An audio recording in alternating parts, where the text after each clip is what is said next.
오늘은 좋지 못한 소식입니다. 첼시의 징계 관련된 소식인데요. 웬만하면 결론이 나서 다루려고 했는데 워낙에 불안해하는 분들이 많고 불안해하는 게 정상이기 때문에 상황만이라도 정리하려고 만들었습니다. 일단 상황이 어떻게 벌어지고 있고 징계를 한다면 그 이유가 무엇이며 징계 가능성은 어느 정도 되는지 그 순서대로 보겠습니다.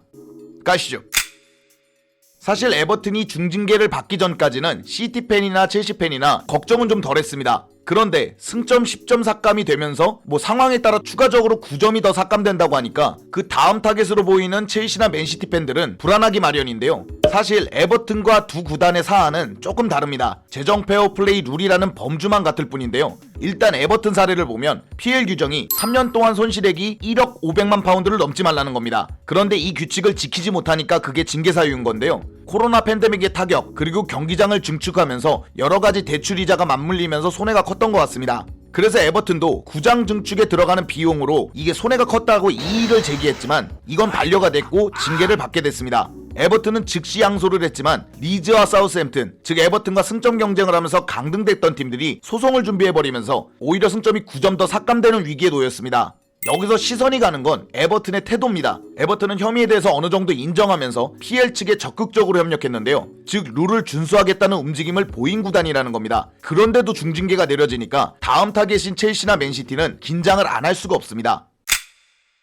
맨시티는 간단하게 말하면 09년도부터 해서 115건의 혐의가 있고 이미 기소 중이라고 전했습니다. 기간이 말해주듯 맨시티는 이런 문제를 한 10년 넘게 의혹으로 받고 있는데요. 항상 맨시티는 이럴 때마다 부인하고 대응하는 스탠스고 몇몇 포인트에서는 혐의를 털어내기도 했습니다. 다만 여기서 포인트는 UEFA와 다르게 잉글랜드 FA는 공소시효, 수사하는데 기한이 없다는 건데요. 맨시티가 아무리 무죄를 주장해도 FA 측에서는 기한이 없다 보니까 수상하거나 정황이 발견되면 조사하고 기소할 수 있다는 겁니다. 일단 맨시티 사건은 기소 단계로 넘어왔기 때문에 잉글랜드 FA가 혐의를 입증해서 징계를 하느냐, 맨시티가 이 혐의를 벗어나느냐, 이 게임으로 넘어갔습니다. 자, 그럼 이제 첼시로 넘어오면 첼시 역시 기한에 관계없이 혐의를 조사받고 있습니다. 물론 아직 조사 단계지만 구체적인 이야기들이 나오는 사례가 몇 개 있거든요. 대표적으로 아자르 에이전트 건, 콘테, 에투, 윌리안, 그리고 몇몇 선수들의 소유권 문제 등이 나오고 있는데요. 핵심은 생각보다 간단합니다. 로만의 자회사, 즉 자금을 돌리기 위한 페이퍼 컴퍼니를 통해서 불법적으로 자금을 투입한 것이 아니냐. 재정 페어플레이 룰의 가장 중요한 건 재정 건전성이기 때문에 이 부분은 굉장히 치명적이거든요.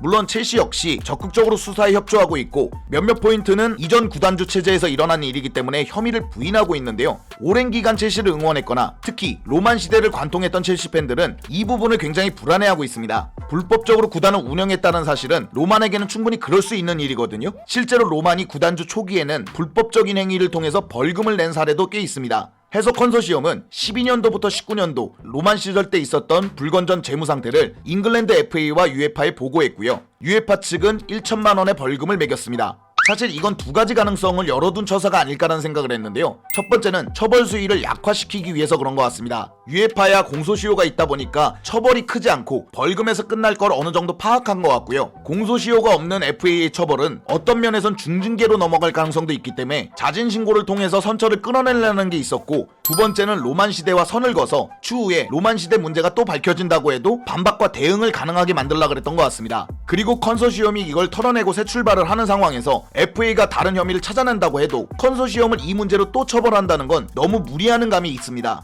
현재도 보드진 내 로만 측근이 아예 없다라는 것도 한몫을 하고 있는데요. 그래서 첼시는 자진신고를 통해서 어느 정도 처벌 수위를 떨구려고 했던 것 같습니다. 자, 정리하자면 맨시티와 첼시는 중징계 가능성에서 한쪽은 부인을 했고 한쪽은 선처를 바라면서 자진신고를 했는데요. 어쩌면 전 이건 당연한 스탠스 같습니다. 맨시티는 이미 독립위원회로 회부되었고 기소가 된 상황에서 혐의를 입증하느냐 못하느냐 싸움만 남았는데요. 설사 여기서 맨시티가 혐의가 사실이라고 해도 여기서 인정해버리면 처벌을 받는 시간만 당기는 일이고, 맨시티는 이런 비슷한 사례에서 징계를 받지 않거나 무죄 판결 받았던 전례가 있기 때문에 이렇게 대응하는 게 맞다고 생각합니다. 반면에 첼시는 로만에서 컨소시엄으로 구단 체제가 이미 바뀌었고 아직은 조사 단계입니다. 차라리 이럴 때면 대놓고 드러난 혐의는 그냥 인정해서 벌금을 받고 개선의 의지를 보여주면서 기소 단계로 넘어갔을 때 어느 정도 선처를 받는 것도 나쁘지 않다고 생각합니다. 그래서 에버튼 역시도 이걸 노려서 징계를 받기 전에는 FA 측에 적극적으로 협조한 것이 아닐까 이런 생각까지 했는데요. 이렇게 에버튼과 맨시티와 첼시는 각각 움직이는 것도 다르고 노인 형국도 다르다고 볼 수 있습니다.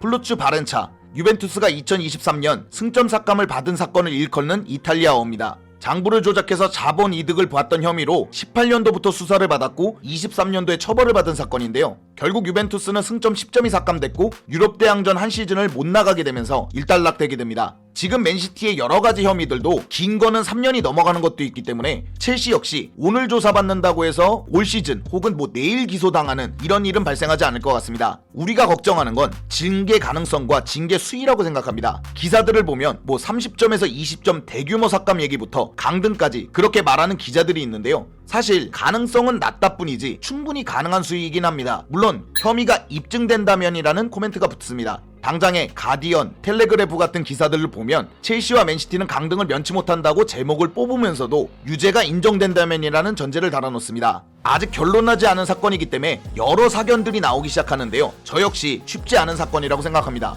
팬심으로 두둔할 생각이 있는 게 아니라 두 사건은 혐의를 입증하는데 어려운 사건들입니다. 일단 맨시티는 모든 혐의를 부인하고 있고 협조할 이유도 없는 상태입니다. 이러면 FA가 자체적으로 혐의를 입증해야 되는데 정말 대놓고 불법을 저지르거나 에버튼처럼 아예 드러나 있는 것이 아니라면 이런 사건의 혐의를 입증하는 건 굉장히 어렵고 혹여 불법으로 증거를 취득하더라도 이게 징계를 때리는데 큰 힘을 발휘하진 못합니다. 그러면 반대로 에버튼처럼 적극적으로 협조하고 벌금까지 받았던 첼시는 위험한 것이 아닐까 할 수 있는데 첼시나 에버튼과 달리 로만 시절 때 벌어진 일이고 페이퍼 컴퍼니나 자회사 확실히 물증을 잡기 어려운 사건들이 몇 개 있습니다. 거기에 전 구단주가 있을 때 사건을 현 구단 체제는 자진 신고까지 하는 상황에서 몇몇 벌금을 받은 거는 빼고 별개의 처리를 한다 그래도 나머지를 입증하는 과정에서 현재 있지도 않는 보드진의 죄를 쉽게 입증하는 것도 어렵지만 적극 협조하고 있는 컨소시엄의 스탠스를 강력 처벌하는 것도 모양새가 이쁘지는 않습니다. 그럼 제 사견대로 끝난다면 에버튼만 억울하다, 약속 클럽만 억울한 것이 아니라고 하는데 맞는 이야기입니다. 에버튼은 구장 증축과 코로나가 맞물리면서 재정적인 어려움도 있었고 대출금을 갚으면서 장부 조작을 하면서 몇 번의 편법과 불법이 있기는 있었지만 분명 재정적인 어려움이 있음에도 불구하고 룰을 지켜보겠다고 협조한 에버튼은 그대로 혐의가 드러나니까 중징계를 받고 혐의는 있지만 밝혀내지 못해서 첼시랑 맨시티 같은 빅클럽만 빠져나간다면 공정성에 큰 문제가 있을 거라는 생각이 듭니다. 그런데 그렇다고 해서 혐의가 있다는 것만으로 처벌하는 것도 힘들고 입증해서 처벌하는 시간도 굉장히 걸릴 거기 때문에 첼시와 맨시티가 혐의가 있는 사건에서 중대하게 드러난 범죄만 저지르지 않았다면 다이렉트로 강등되거나 20점에서 30점이 넘는 대규모 승점 삭감은 솔직히 어려운 상황입니다. 앞으로 상황이 어떻게 벌어질지는 모르겠지만 일단 제가 알아본 바 그리고 제가 사견을 갖고 있는 건 이런 내용들입니다. 물론 다 드러나지도 않았고 디애슬레틱이나 이런 데서 기사를 다룰 때 FA 측에서 적극적으로 얘기해주지 않고 있다고 합니다. 아무래도 조사하는 단계이기 때문에 언론에 적극적으로 알려져 버리면 첼시나 맨시티가 대응할 수 있기 때문에 어느 정도 내용을 숨기고 있는 것 같은데요. 만약에 FA 사무국이 제대로 된 증거를 제시한다면 그리고 만약에 그런 규칙 위반이 있었다면 첼시와 맨시티가 징계를 받는 건 어쩌면 당연하다고 생각합니다. 하지만 아직 혐의만 가지고 첼시와 맨시티를 아예 강등돼야 마땅한 팀으로 취급하는 것도 옳은 행동이라고 생각하지는 않습니다. 그래서 현재는 중립기어를 박은 채로 첼시와 맨시티, 향후 에버튼의 항소는 어떻게 흘러가는지 상황을 지켜보는 것이 중요하다고 생각합니다. 자, 오늘 영상은 여기까지고요. 즐겁거나 유익하시거나 도움이 되셨다면 당신의 구독을 기다리겠습니다. 감사합니다.